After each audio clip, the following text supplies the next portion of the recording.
All right, everyone. Welcome into DodgerHeads, presented by DodgerBlue.com. My name is Jeff Spiegel. Tonight, I'm joined again by my buddy Daniel. And Daniel, we've gotten so good at pumping out shows with nothing going on that I'm going to be honest when I say I'm a little overwhelmed tonight with content to cover. Yeah, I agree. There's actually some real baseball to talk about now. It's not just, the negotiations and the health and safety stuff. We actually have seen guys on the field, and the season's just around the corner. So yeah, we got a lot to talk about, and I'm looking forward to it. Yeah, I think right before we started filming, I caught video of Jock Peterson pipping a home run that he hit off of Ross Stripling while he screams at Cody Bellinger to go get it out of the stand. So we're in midseason form on that front. So let me give you guys a rundown of the plan for tonight. We'll start in a little bit with David Price news, as well as some conversations about a couple guys who haven't showed up to camp yet. We'll talk about the Major League Baseball schedule, which was released on Monday afternoon.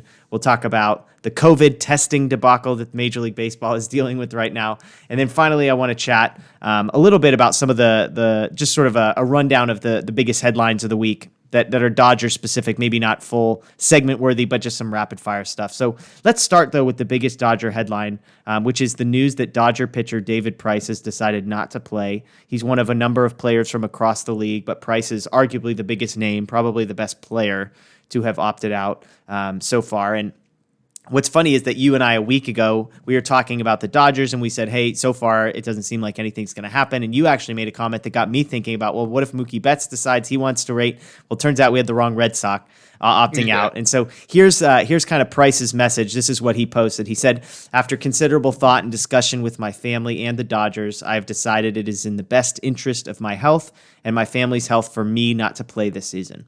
I'll miss my teammates and will be cheering for them throughout the season and on to a World Series victory. I'm sorry I won't be playing with you this year, but look forward to representing you next year. Stay safe, be well, and be kind, and go Dodgers. Love, David Price. Now, I would say one of the bits of good news that has come out of this is that Dodger fans on the whole have apparently responded pretty well. I saw Haley O'Shaughnessy of The Ringer tweeted, the responses to David Price announcement that he's sitting out are so wildly supportive. Am I a Dodger fan? Daniel, from your perspective, I mean, what has your reaction been both to this news, but also to the way that maybe Dodger fans have responded? Yeah, I've actually seen some very positive comments from Dodger fans as well. So shout out to them for not, going at him for making a personal family decision, which obviously could not have been easy for him. But you have to respect it. He's got 2 young children, so he can't be putting them in any sort of danger. So I respect his decision. It's a big loss for the Dodgers. He was going to be a big part of their rotation. But as I'm sure we'll get into, they got plenty of options to replace him. And, you can't help but respect it. And also, he left a lot of money on the table while also committing to pay a lot of the Dodgers minor leaguers' salaries last month. So, he's a really good person, and I think we should all respect his decision, and I can't wait to see him back on the field next year. Yeah, and I know Mike Trout was another big name this week that sort of expressed some concern. He's got a wife that's pregnant, and honestly, I mean, this whole thing has really struck me personally a little bit because of my story. So first of all, my wife is currently pregnant, so I know a little bit of what it's like to be going through COVID with a wife who's pregnant. I've got 2 little girls who have both had health issues, and so, I can tell you from experience how anxiety inducing it is just to almost be alive and to go into public. And so I can't imagine what some of these guys are wrestling with, knowing that if they're going to play a baseball season, they've got to get on planes and they've got to stay in hotels and they've got to be around all of these other people that who knows, it's like when you're around, let's say 60 people, you're also around all of the people that those 60 people are exposing themselves to. And so the wider it gets, so when I hear about someone with David Price, he's got kids, he's had health issues. When I think about Mike Trout, who's got a wife who's pregnant, I mean, there is a level of empathy that I think I have for some of these guys that's remarkable. And so as you said, as Haley O'Shaughnessy pointed out, I've been so appreciative of the way that people have responded to this and just saying, hey, we get it. Of course, there's always going to be a few bad apples that say, screw you, you don't love the game enough. I think it was our good friend Doug Gottlieb, who is just like a hot take artist nowadays. But he was, tweeting about like, we could tell who loves the game. And it's like, again, from my personal experience, I can tell you this has nothing to do with love of the game. And it has everything to do with just the lack of information and the amount of anxiety and fear that exists. And so I was surprised, but pleasantly surprised with that. But with that all being said, I think you kind of brought up an interesting point, which is the next direction I want to take this is, where does this leave the Dodgers? I think from a baseball perspective, most people just have penciled in Ross Stripling into that spot. They've got Wood, they've got Urias, they've got Kershaw, and they've got Buehler. Do you think it's that simple? Is Ross Stripling just pencil him in and it's an open and closed case?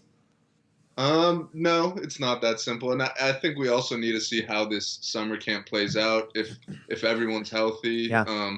who knows? Because that's a huge question mark, obviously, with how much time they've had off.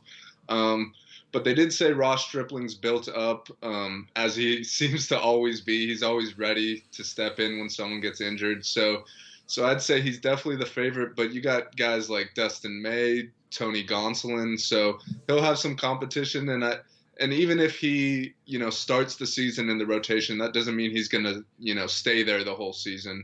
Or if he starts in the bullpen, who knows, he might end up in the rotation after an injury or two. So yeah. I think it's going to be a fluid process, but I do think it's safe to say that he's the favorite right now just because of the experience he has and how much he's built up right now. Well, and somebody posted this stat. I think Dodger fans maybe have taken for granted Ross Stripling to a certain extent. I think people around the league don't know much about him. He had an All-Star appearance, which is funny to think back on, but somebody posted this stat. Over the past 2 seasons, now a lot of these innings came in relief, but these numbers are pretty remarkable. Over the last 2 years, 212 innings, 229 strikeouts, 3.22 ERA, 1.17 whip, 26.2 strikeout percentage, 4.8 walk percentage. So, I mean, we're talking about a guy that those numbers aren't all that different from Clayton Kershaw's 2019. Now, I'm not saying Ross Stripling is Clayton Kershaw, but I mean, he's really solid. But as you said, for most teams, you're lucky if you have a 6 starter. For the Dodgers, it's like Dustin May, Tony Gonsolin. With all of the arms, with some extra guys that they can carry, do they kind of take a bullpen game every once in a while? And who knows? There's all sorts of things they can do, but it is remarkable to think of the guys. I mean, is there anybody outside of those 3, I guess I would say? So Stripling, May, and Gonsolin. Is there a 4th name? We'll talk about Jimmy Nelson a little later. He was a name that maybe we would have considered, but he's injured now. Is there a 4th name in that list, or do you think it's those 3 guys? Barring any other, like, outside, if they bring in any other free agents, I think those are the only guys to really keep an eye on. You have some younger guys like Dennis Santana. Yeah, that's true. Josiah Gray, but he's probably still too far away. But I'd say those are the guys to keep an eye on. Yeah, definitely. Absolutely. Well, and I know, Daniel, for Stripling, this is like being a starter for the Dodgers is something that means something to him, it sure seems like, right? Yeah, definitely. And he actually made some comments the other day that I kind of agreed with, and kind of goes to your point about how underrated and not talked about he is. He said he was a little disappointed. He didn't feel like he got a fair chance to make the rotation out of spring, which, I kind of agree with. They just kind of gave those 4th and 5th spots to Julio Urias and Alex Wood kind of prematurely, in my opinion. Ross should have been in the mix more, and I'm glad he will probably be getting that opportunity now. Yeah, Wood is definitely a guy. I was looking at a video of him today, and I was thinking to myself, it's definitely seems like a guy who nobody's really talking about. I mean, he didn't come into a whole lot of fanfare. He didn't sign a big contract, and yet he kind of just got penciled in to that spot. So it will be interesting. Just thinking back, so Stripling's 2018, his first half, which, the first half of the season is essentially more than what we're looking at in a 60 game, but he did 95.1 innings, 2.08 ERA. So he was hittable for a while there. Yeah. I mean, 2.08 ERA for 95 innings. 95 innings, that's half a season, and that's incredible. And then just to get ignored, basically, and he was a throw-in a trade that almost happened and thankfully didn't. And so it will be interesting. I do think we've talked about this before. The Dodgers are better prepared to handle something like this. And Price was at best maybe their 3rd best starter. I mean, probably was the number 3 starter, but probably not as big a gap between Price and Urias or even Wood, or definitely not Stripling. I mean, the gap from Price to the number 6, 7, 8 guy is as small on the Dodgers as anywhere else.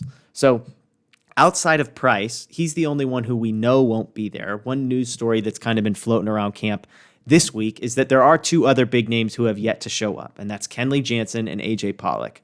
And one thing those guys share in common is sort of some health stuff that surrounds them. Janssen has well-documented heart issues. AJ Pollock, his wife recently gave birth to his first daughter, who was born after 24 weeks, 1.6 pounds. I mean, a miracle that this baby is alive, which is amazing. And so Janssen, on one hand, has been vocal about his intentions to play. Here's what he said a few months ago in April. He said, "We don't know how long we're going to play this game for. Anytime I can put on that uniform and play with empty seats or whatever they want to do, if it has to all be in Arizona and fans watch us on TV, I'm grateful and thankful for that. I think it's a very, very, very great thing for baseball if we do something and play. If doctors and everyone can keep us healthy, make sure we get proper tests and we stay healthy, why not?" Now, we'll get to the proper tests. That might be a concern for him. But here's what he actually said just more recently on the Sedano show. He said, "I'm not worried at all. You can't be living a life in fear. I don't want to live my life being in fear of something. For sure, I'm going to be cautious about things, make sure I wash my hands, make sure if I'm in the clubhouse, just keep my distance and all that stuff. But health-wise, I think I'm fine. I feel great. Thank God I don't have issues with my heart anymore." Now, because of health information laws, if a player has an injury or illness that is not work-related, then the team can't disclose it. And so the Dodgers haven't been able to say much about why either guy is there, which, by the way, is absolutely fine. These guys have every right to their privacy, and they don't need to be named every time they get sick. But as fans, there is a little bit of mystery and darkness. Why isn't Janssen there? Why isn't Pollock there? And so we can't get into the medical. There's so many things that it could be or it couldn't be, and so I don't want to make any assumptions. But just looking at these two names, Janssen and Pollock, if one or both of these guys were to miss some time, were to miss the season, how big of an impact do you see these two guys having on the 2020 season? Yeah, I mean, obviously they're two really good players. Janssen is still the team's closer. Pollock figures to see a lot of time in left field and DH as well with the addition of the universal DH.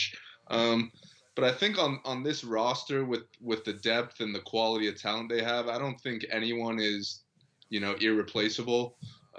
Maybe, Cody and Walker Buehler and Kershaw and those guys. But I think if, let's say, Pollock were to sit out the season, they have similar type players that hit lefties really well and can play a few positions, like Chris Taylor, Kike, those guys. Matt Beatty and Edwin Rios also would be perfectly fine soaking up that playing time. So I think they'd be okay. It would be a big loss. Those are good players, guys that definitely will contribute if they play.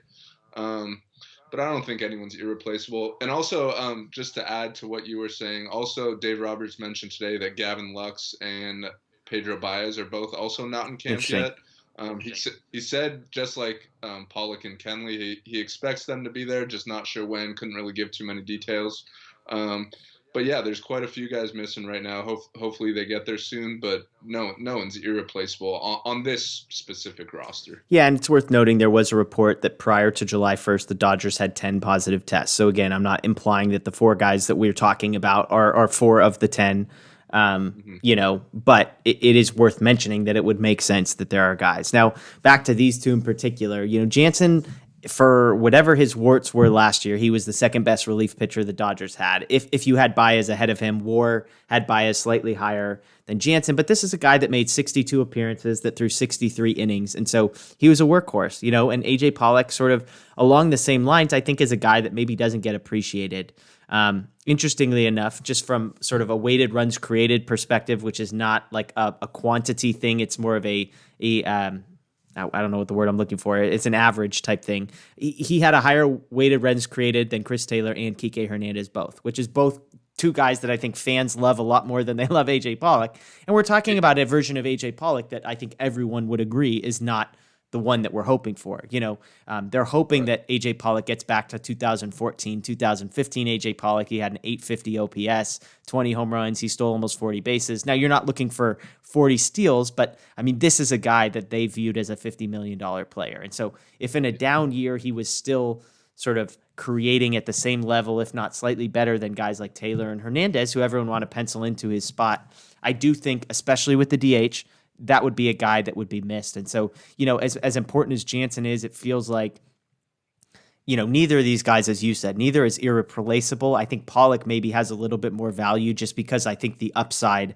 is there, and just adding that bat, being able to play DH, shuffle some guys around. The drop off maybe from a guy like Pollock to a guy like Edwin Rios getting some serious at bats is probably bigger than maybe Janssen to a Dylan Floro or someone like that. Yeah. Yeah, and I also think something to consider with Pollock is this season was kind of setting up to be potentially really good for him. It's 60 games. Yeah. It's a lot shorter. So given his injury history, I'm sure he's very welcoming to a 60-game season. And also with the addition of the universal DH, that created some extra at-bats for him. It'll give him a chance to get off his feet and not be in the outfield every day. So I do think if he decides to play, this is setting up to be, a really good year for him. Yeah. And I mean, I really liked him when he was in Arizona, as weird as that sounds. I mean, I just liked his game, and he played hard, and he had kind of an all-around game. And so when the Dodgers signed him, I was actually fairly excited. I knew that the hype was maybe had exceeded. I was surprised at the number they threw out. But, I mean, this is a guy who has the potential to be a, I won't say elite, but very, very, very good baseball player. He's got a ceiling that Hernandez and Chris Taylor, I don't think, can touch. Now, he hasn't reached it, to be fair, in Dodger uniform. So we'll see what happens. But as you mentioned, the next piece of the conversation to have is the schedule. Monday afternoon, it was released at 3 o'clock. Some of the headlines, just to get off the way. The Dodgers are one of two games that will take place on opening night. They'll play the Giants at home. As most people will point out, they do get 4 games against the Astros, including their 5th and 6th games of the season. They'll come back, and then the Astros come to LA in late September. So overall, we kind of already knew who they were playing, NL West, AL West. We just didn't know what the arrangement, how they would organize those things. So I wanted to go through an exercise, Daniel. Both of us have had a couple hours to look at the schedule, to think about it. And so just going back and forth with your biggest observations, your biggest takeaways, things that jump out at you. So I've got 3 in front of me. I'll let you go first. What was maybe the biggest thing that jumped out to you when you first saw the schedule? Yeah, I wrote down 3 as well. And the first thing that jumped out to me when I looked at it is just how much they're going to be traveling. I felt like the whole point of them only playing, West Coast opponents was kind of to limit travel. So to me, it would have made sense. You're playing all your division opponents 10 times. So let's just do 1 5-game series at home, 1 on the road. And that way you're only traveling there 1 time. Instead, they decided to do 3 series. So they're going to be, I think it's San Diego and Arizona, the Dodgers will be going to twice. So I thought that was a little interesting. I know there's typically not 5-game series in baseball, but everything's weird about this season. So I feel like they could have limited the travel a little better. Yeah. And I mean, I'll piggyback on yours because that was one of my 3 observations. July 26th, they're at home. Then they fly to Houston for 2 games. I mean, you're going to put players on a 4-hour plane ride to Houston for a 2-game series. Then they come back. Then they're in Arizona. Then they're in San Diego. I mean, I think it's like a 11 or 12-day road trip total. Later on in the year, they go to Seattle for 2 games, and then both teams hop on a plane and fly to LA to play for 2 games. It's like there's no fans. I mean, we could talk about its home field advantage even a thing, but it is, insane to me that the Dodgers play 4 straight games against the Mariners, and Major League Baseball thought it was important enough to say 2 of these games are played in LA and 2 in Seattle. I mean, I get fairness and I get all of these things, but this feels like such a simple thing to just say, you know what? You're going to play 4 games in Seattle and Houston's going to come play 4 games in LA. And yes, that doesn't totally work itself out as super fair, but who cares? I mean, because again, home field advantage. I mean, I guess just along these lines, do you think there will be a home field advantage in baseball? Are you expecting teams to have a dramatically better home record than maybe a road record? I mean, maybe just because of the familiarity with your own ballpark and getting to sleep in your own bed, but it's definitely not the same as when the fans, are filling the stadium. So I don't think home field advantage is something super important that MLB had to create all this extra travel for. And also, like you mentioned, with them traveling to take on the Astros, later in the season, they're going to go back to Texas to face the Rangers. So why not just put those together so it's 1 flight instead of 2? There was a lot of weird things with the schedule. Yeah, and I mean, obviously it's more extreme for a West Coast team because we just don't have 10 teams out here. You've got to get to Colorado, you've got to get to Seattle, and you've got to get to Dallas in order to make it up. Whereas a lot of these teams that play in like the NL East and AL East, they could take buses everywhere they're going to be going. And so that is a challenge for the West Coast. But I mean, I just couldn't I'm looking at this and I'm like, you're telling me they have to fly to Seattle, which is probably a 3.5 hour flight from Los Angeles to Seattle, play 2 games and then get on. I mean, it's like the plane and the hotels. This is where your exposure is. This is where you're opening yourself up to risk. And it's like, but I don't know. That was like the most mind-boggling thing. I looked at that and I was like, these road trips are insanely long, which I mean, I guess if you're going to travel, putting it together, it doesn't really matter that much. 11-day road trip is pretty normal for a normal season. But man, I saw some of that and I was thinking, I was like, they got to fly to Dallas. They got to fly to Houston. They got to fly to Seattle. They got to fly to Colorado. I mean, those aren't short trips. And so definitely that was one of my 3 observations as well. What do you got next? The next thing was just when are they playing the Astros? That was as soon as I went through the whole schedule, I kind of zoned in to see when they're playing the Astros. They got 2 games at each stadium, so that'll be kind of cool, I guess. I was a little surprised. I thought they might have put Dodgers-Astros on opening night. They're doing Yankees-Nationals as the first game, and then Dodgers-Giants, which is really cool for the rivalry. But as far as like a competitive standpoint, it's going to be Johnny Cueto on the mound. Like, I mean, the Shark, baby. The Giants aren't competing this year, so I feel like they could have given the Dodgers a better opponent on opening night. I'm looking forward to those Astros games for sure. Yeah. Well, I'll give you my second observation, and it kind of touches on. I was shocked. I guess shocked. I mean, I didn't know what to expect, but I like that they opened the season with 4 against the Giants. Maybe this is the only way they'll get anybody to watch the Giants on national TV is to make them one of the 2 games, but. Honestly, like as I was thinking about a 60-game season, a team with as much pressure as the Dodgers feel, I was having concerns of what happens if the Dodgers lose their first 2 games of the season? What happens if they lose their first 3 and they're 0-3 and there's only 60 games and you're feeling the pressure and you're feeling the narrative and the whole thing builds? And so to look at the schedule and know, oh my goodness, they get 4 home games against the Giants to start the season was just a beautiful thing because you're looking at that and you're saying anything less than a split would be shocking, I think, like genuinely shocking. And so if you can get out of that series 2-2, obviously you would like more, but it's like you just get into the rhythm of the season. It's like you're past it. It's not the narrative of the Dodgers 0-3, what are you going to do? It's just sort of, you can settle in. Now that said, they open with 4 against the Giants and then they have 9 straight road games in over 11 days. So kind of a bizarre start to the season, but I do like that they start with the Giants. I like that they're going to be healthy for that series. And if they can go 2-2, 3-1, even 4-0, I mean, it's just going to set the tone for the rest of the season. Yeah. And we've talked about on past shows how important it's going to be for them to get off to that hot start just so they're not playing catch up, the whole season. So I do think that's a huge advantage to get, a weaker opponent for the first series, even though the Giants do play the Dodgers tough, even when they're not as good. But at the end of the day, I think the Dodgers should be aiming to take at least 3 out of 4 in that series, maybe even a sweep if they come out really hot. Okay, I'm going to give you a trivia question and put you on the spot. How many San Francisco Giants pitchers can you name? I had to just Google their depth chart. We talking about starters or pitchers? I'll set the number at. I bet you can't name more than 3 pitchers that are projected on their ESPN rotation and bullpen. I bet you can't name more than 3. Obviously Cueto and Samardzija are the 2. Starter number 1 and starter number 2. I know they picked up Kevin Gossman. Okay, there's number 3. That was like a nice under the radar signing. Derek Rodriguez is still there. I don't even know if he had a bad year last year, so I don't know if he's going to be pitching a lot. He's not listed here. I like how you call Gossman a nice under the radar season last year, 3-9 with a 5.72 ERA. So I said under the radar signing, not his season. Got it. He had a bad year, but I still think he has a little bit of upside they got him for almost nothing. Yeah. The closer is the other guy I thought you might be able to mention. Will Smith. Tony Watson. Sorry, Tony Watson. Yeah, Tony Watson's their closer, is what it's listed as. Here's the rest of their rotation. Drew Smiley and a guy named Logan Webb. Couldn't tell you a single thing about Logan Webb. Then we've got Tyler Rogers, Trevor Gott, Sam Coonrod, Jarlin Garcia, and Wandy Peralta.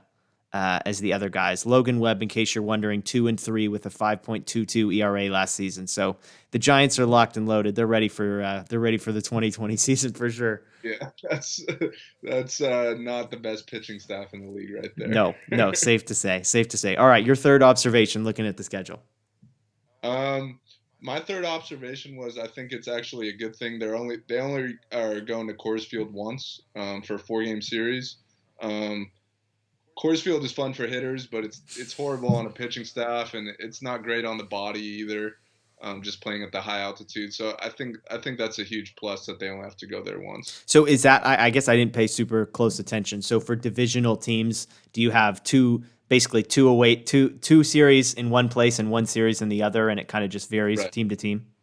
Right. So yeah, for the Dodgers, they have 2 at home and one on the road against the Rockies and Giants, and then 2 on the road and 1 at home against the Diamondbacks and Padres. So they'll be going to San Diego twice and Arizona twice. And how many games do they play against each divisional opponent?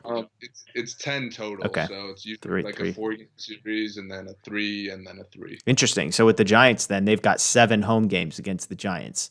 Which, yeah. I mean, if you get 7 home games against the Giants and let's say 6 against Colorado, I mean, that's exactly what it is. If you can't get 9-4 out of those 13, you know. Absolutely.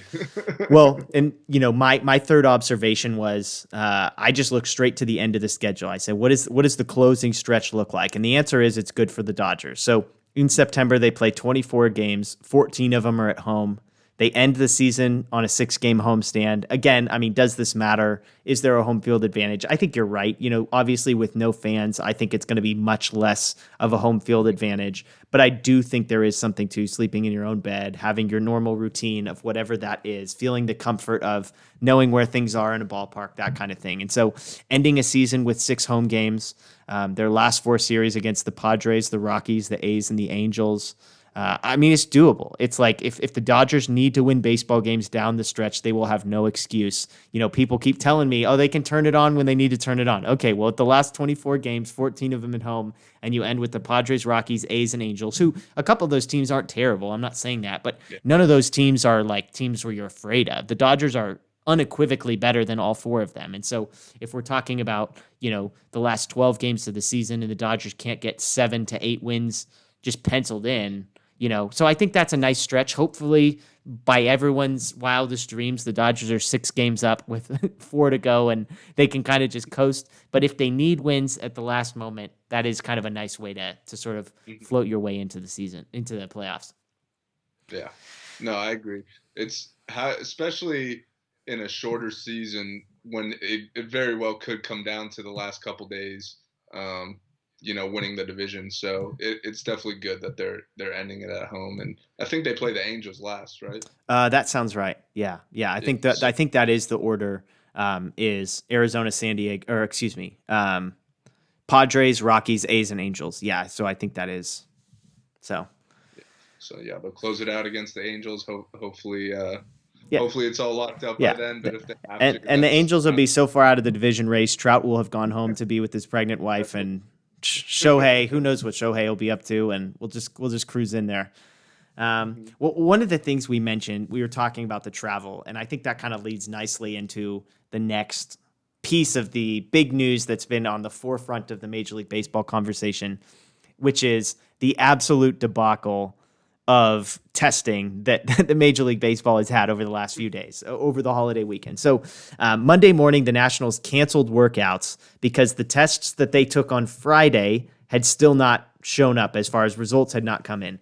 Houston Astros, same thing. The A's canceled their workout on Sunday. I'm not sure if they canceled it on Monday. It was up in the air, but they definitely canceled it Sunday. And then the Angels showed up waiting for people to come test them, and nobody showed up. So it's a holiday weekend. It's a new process. But at the end of the day, I think this sort of thing is unacceptable, all things considered. The Nationals GM Mike Rizzo said, quote, "Without accurate and timely testing, it is simply not safe for us to continue with summer camp.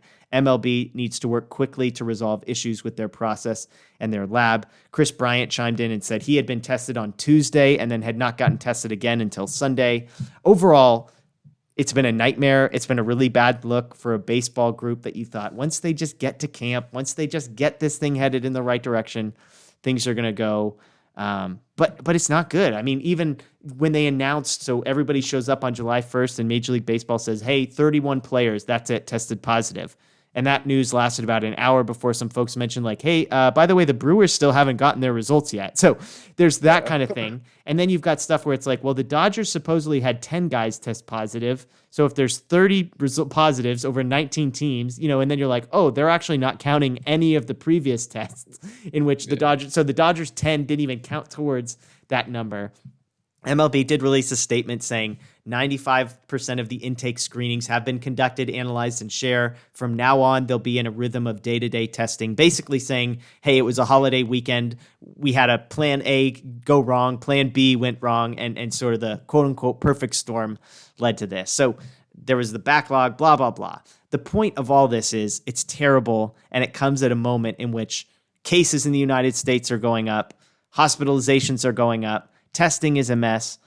And all I can think is, Daniel, what's your level of confidence that this is a small bump in the road and not something that we need to get used to? Yeah, as much as I want to say I'm 100% confident and the season's going to go swimmingly, the fact of the matter is we have no idea. This is all brand new for literally everybody. I do think that everything that's come out the last couple days is a really bad look on the league. Especially considering they spent 3 months arguing over money when that whole time could have been spent figuring out the correct, health and safety protocols so that this doesn't happen. I guess the one positive is that it happened now as opposed to in the middle For of the sure. season, so they could kind of sort out all the kinks and get it all figured out. Um, but I'm not super confident, and this definitely made me less confident. I think it's important to forget that these guys are all essentially putting their lives on the line. So I think the league and the teams need to do as everything they can to make sure it's as safe as possible, because if we have a matter where these tests aren't coming back and these guys are just going to practice and being around their teammates, that's how you have the spread Totally. of a whole team or a half a team getting it, which is what they're trying to avoid here. Yeah, and you can say, hey, let's give Major League Baseball the benefit of the doubt. They're basically making this up on the fly. They're trying to get testing, but it's like, yes, okay, but that minimizes the stakes that we're talking about. I mean, these are guys that are exposing themselves, creating exposure and creating risk that a normal person does not have to endure in order to play baseball, in order to put a product on the field, in order to entertain, etc. Whatever the reason you want to come up with, but we're not talking about, well, bummer. It's like, no, it actually, this is like people's livelihood, people's families, people. I mean, like if Mike Trout gets coronavirus because the testing was all jacked up and goes home, now he's got a pregnant wife who's got to be by herself, or what if he exposes her? I mean, there are so many ripple effects of this, and I'm not trying to be dramatic, but yes, it's brand new on Major League Baseball and there's probably some room for grace, but testing is not the place that they can be asking for grace, because this is the one thing that you cannot put these guys into position to show up to facilities until you've got this dialed. So they've messed it up at the beginning. It sounds like they claim that things are under control. They claim this was a 4th of July fluke and the holiday and Sundays and blah, blah, blah, blah, blah. There's no more warning strikes here. Because I got the sense, even reading some of the player feedback, the players were like, what are we doing? Like Sean Doolittle is a really outspoken guy. It's kind of like, I think there's a sense of we want to play, and it's almost like their eyes were open to like the level of incompetency they might be dealing with when it comes to Major League Baseball and the owners. And they, I mean, I genuinely felt for the first time that players, it seemed like some of them were considering, yo, is this even worth it? Hmm. And if I was a player, I would be asking the same questions, because this is a multi-billion-dollar industry, and if we can't get the testing right on day, and I kind of rolled my eyes at the, oh, it's a holiday weekend excuse. Like, you've known for a few weeks now that these are when camps are opening up. Yeah. These are when guys are reporting, so that mistake can't happen. We've seen Rob Manfred's incompetence this whole year with decision he's had to make, and for the most part, like, all the times he screwed up, like, it hasn't really mattered as much. Like, yeah, he botched the negotiations, like, whatever. He screwed up the Astros punishment. Like, no one's getting hurt over that stuff. Yeah. But when it comes to the testing, like, this is something something that you have to get right. And just there's so many people's health at stake here that you just have to get it Yeah, right. because the players are saying, like, I'm putting my life and my future and my livelihood and my family in the hands of that guy. Like, it's like, Yeah. okay, like my paycheck is in the hands of him. But now I think is the first time that a lot of these guys are like, wait, my health, like my family's Yeah. health. Like I'm actually, every time I show up, I'm trusting Rob Manfred with my health and with my Mhm. family's health and my baby's health and my kid's health and, whoever. So hopefully this is a small bump in the road. I don't think either of us, it sounds like, are very confident that this is the last time we're going to talk about testing issues, but hopefully Mhm. hopefully it is. And so, well, let's end tonight's show with a little bit of rapid fire. There's some sort of smaller Dodger stories that have come out that I think are worth sharing. So I'll give a little bit and then you give me your reaction. So Thursday is one of the more fun ones. The Dodgers signed reliever AJ Ramos. This is a guy who last appeared with the Mets in 2018.